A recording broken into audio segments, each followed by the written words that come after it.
Yo, what's good, my righteous family? I just want to say I apologize for not being as consistent as I said I was going to be.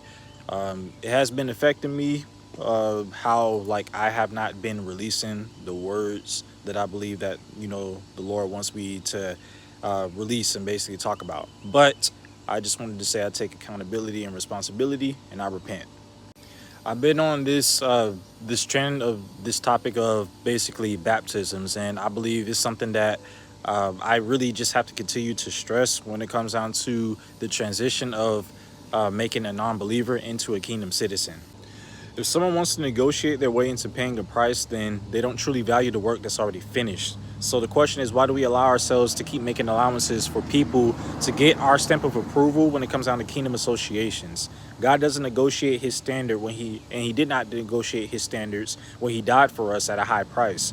So if you think that you're going to get in with the yesterday's price, it's got to be today's price mindset, then you're in for a rude, awakening or a surprise. So I just wanted to state that point and say that I'm also guilty of this, because I've always had the mindset in the past of thinking that, okay, maybe if I was this way or that way, once come judgment day, that maybe I can negotiate my way still in. But that's not the case for everybody.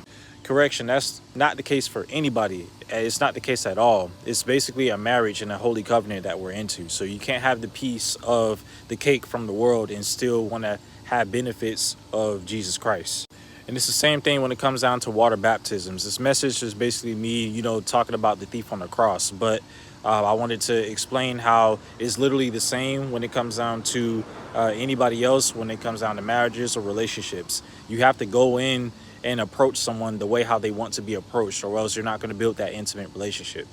I haven't been on social media like that, but technically I have. The best reference that I can refer to is the Kirk Franklin and Glorilla situation when it came down to her receiving a reward for something that clearly goes against, the Bible, and how you and I both know that she is not a gospel artist. And that's the exact definition of half stepping. And I had to stop that. These are all of the scriptures that basically proves this point, and that will continue to prove the points of these next few videos that I'm going to be posting over the next few days. And it's very imperative for this message right here. Stop thinking that you can get inside of the kingdom of heaven by always coming up short when God had basically gave his all for you. Do the work, pay the price, pick up your cross, and actually continue to live out your salvation by working to keep the free gift of salvation. We're not living in a work-based salvation, even though it's a free gift, but we have to continue to walk by faith plus works in order for us to get